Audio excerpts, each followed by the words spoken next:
Assalamualaikum warahmatullahi wabarakatuh. Sastra Islam pada generasi awal banyak dibanjiri oleh karya-karya bernuansa sufistik. Hal tersebut tidaklah mengherankan, karena hampir sebagian penulisnya adalah juga seorang penempuh jalan tasawuf. Hari ini karya-karya tersebut pun masih terus dinikmati, dihayati dan dikaji oleh para sarjana muslim maupun non-muslim di seluruh dunia. Jalaluddin Rumi. Beliau lahir 1207 dan meninggal pada tahun 1273 Masehi, menjadi salah satu sufi yang karyanya begitu fenomenal. Ajarannya yang berpusat pada jalan cinta, bahkan oleh sebagian kalangan non-muslim di barat, telah dianggap nama sebuah agama keyakinan baru, yaitu agama Rumi, di Amerika Serikat. Karya yang berisi puisi-puisi Rumi pernah menjadi yang terlaris pada tahun 2014.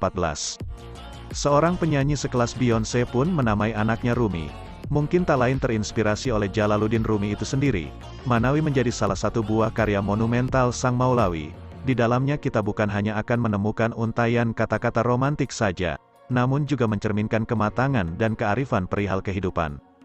Manawi bagi Rumi laksana cahaya bagi kawan-kawan seperjalanan serta harta terpendam bagi mereka pewaris jalan keruhanian. Namun siapa sangka, fenomena kemasyhuran Rumi sebelumnya pernah diramalkan oleh seorang penyair sekaligus guru sufi asal Persia. Sang guru tersebut saat bertemu dengan Rumi kecil beserta ayahandanya mengatakan bahwa kelak Rumi akan menjadi penyair besar sekaligus tokoh spiritual, di mana syair-syairnya akan berkobar membakar seluruh dunia. Berikut adalah kisah perjalanan guru Jalaluddin Arumi dan orang gila yang mencambuk kuburan orang-orang yang bermaksiat di dunia. Sebelum melanjutkan, jangan lupa loncengnya dinyalakan supaya teman-teman semua mudah mendapatkan kisah-kisah unik lainnya, dan supaya channel ini pun bangkit dan maju, karena support Anda sangat berarti bagi kami.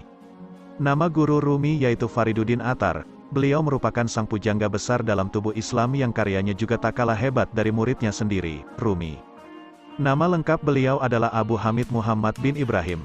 Beliau lahir 1117 Masehi di Nishapur, yang sekarang masuk kawasan Iran. Beliau satu kota dengan Umar Khayyam yang dikenal juga sebagai penyair hebat. Percakapan burung dalam kitab Mantiq at-Tayr menjadi salah satu karya Attar yang beraroma sastra sufistik. Karya tersebut telah diterjemahkan pula ke berbagai bahasa, ditulis dengan bahasa metafor dengan tamsil sekelompok burung yang mencari sang raja yang diistilahkan Attar dengan nama Simurg. Pada masa muda, Attar ternyata adalah salah seorang penjual minyak wangi. Beliau membantu ayahnya, kesehariannya sering dihabiskan untuk berjualan di toko tersebut. Namun ia rupanya juga ahli dalam bidang farmasi, terbukti ia memiliki banyak toko obat yang juga melayani praktik pengobatan pasien.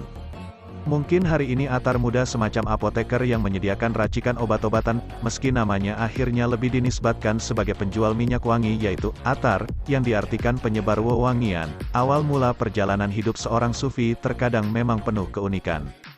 Seperti contoh perjalanan Abu Hamid Al-Ghazali yang gelisah tak karuan di tengah puncak kematangan karirnya. Masyarakat sekitar sudah begitu takjub dan hormat akan cakrawala keilmuan yang dimiliki Al-Ghazali. Namun di tengah gemerlapnya karir dunia tersebut, sang hujatul Islam tersebut mengalami gundah gulana hingga akhirnya memutuskan mengakhiri kemewahan yang ia miliki saat itu. Ia memilih jalan sunyi yang justru semakin mengokohkan dirinya sebagai salah satu raksasa tasawuf dalam sejarah peradaban Islam. Awal mula karir kesufian Fariduddin Attar, yang juga mengawali karir kesufiannya dengan sebuah peristiwa percakapan sederhana dengan seseorang yang datang ke tokonya. Ketika seorang yang Attar sangka sebagai pelanggan yang hendak membeli minyak wangi itu ternyata menampakkan sebuah peristiwa yang memikatnya. Seseorang tersebut, yang tak lain guru sufi, tengah membuka salah satu minyak wangi lantas menghirupnya seraya diiringi tangis seduh. Attar pun terheran dan hendak mengusirnya. Namun orang tersebut berkata kepada Attar, "Baik, saya akan pergi dan itu mudah kulakukan. Lantas bagaimana denganmu? Apakah engkau bisa dengan mudah pergi dan meninggalkan tokomu yang besar ini?" Attar menjawab, "Bisa, dengan lugas." "Kalau begitu, mari kita tunggu bukti ucapanmu," tegas orang tersebut. Seketika orang tersebut merebah dan menghembuskan nafas terakhirnya. Peristiwa tersebut begitu berkesan pada diri Attar, hingga akhirnya ia memutuskan untuk menempuh jalan sufistik, yang diawali dengan mencari guru di Nishapur, yaitu Syekh Bukuddin. Selepas itu pun ia terus berkelana menjadi salik, penempuh jalan spiritual, hingga akhirnya Attar menghasilkan salah satu karya sastra beraroma sufistik Mantiq at-Tayr. Mantiq at-Tayr yang menceritakan sekumpulan burung yang hendak mencari pemimpinnya, yaitu jalan keruhanian, yang tak lain ternyata adalah cerminan diri mereka sendiri. Dari diri yang hina, yang penuh hasrat dunia menuju diri yang dipenuhi dengan cahaya keilahian, di mana banyak rombongan burung yang gagal karena beratnya perjalanan menuju Bukit Qaf, letak hakikat kehidupan itu ditemukan. Burung-burung yang gagal dikarenakan banyak yang terjebak dan sulit melepaskan nafsu keduniaannya, seperti kemewahan, popularitas, kekuasaan, cinta dunia, dan semacamnya. Asrar Nama sebenarnya ada karya Attar yang lebih awal sebelum Mantiq at-Tair. Karya tersebut mengungkapkan tentang sebuah perjalanan dan pengalaman manusia dalam jalan mistikal, tasawuf, hampir menyerupai Manawi karya Rumi. Namun Attar membubuhkan pula kias-kias dan gagasan keruhanian. Attar ternyata tak hanya mengkisahkan perihal perjalanan sufistik semata. Dalam karyanya yang lain, ia juga menarasikan sebuah kritik sosial bernuansa satair terhadap masyarakat dan penguasa saat itu, melalui tamsil kisah seorang yang bahlul, yang sesungguhnya merupakan cendekiawan yang dikarakterkan sebagai seorang pandir dan gila. Salah satu kisah tersebut adalah, Attar menceritakan suatu saat Bahlul mencambuk sejumlah makam hingga cambuknya rusak. Seseorang dengan penuh keheranan lantas bertanya apa musababnya ia melakukan itu. Kemudian Bahlul menjawab dikarenakan orang-orang di bawah kubur tersebut sepanjang hidupnya hanya membanggakan harta dan dunia semata. Mereka berkata bahwa harta itu milik mereka bukan milik Tuhan. Karena itu mereka kucambuk sedang tugas mereka di dunia hanya makan, tidur, bersetubuh, berbangga-bangga dunia serta berbohong, tegas Bahlul dalam kisah tersebut.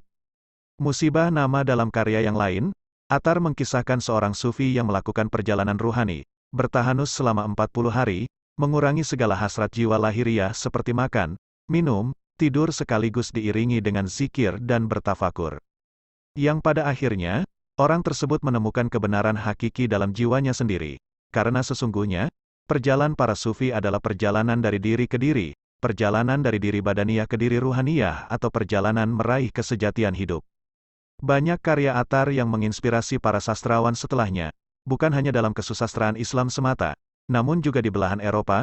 Peter Brook misalnya, sutradara asal Inggris tersebut pernah menyadur Mantiq at-Tair menjadi sebuah naskah drama yang dipentaskan di Eropa dan Asia.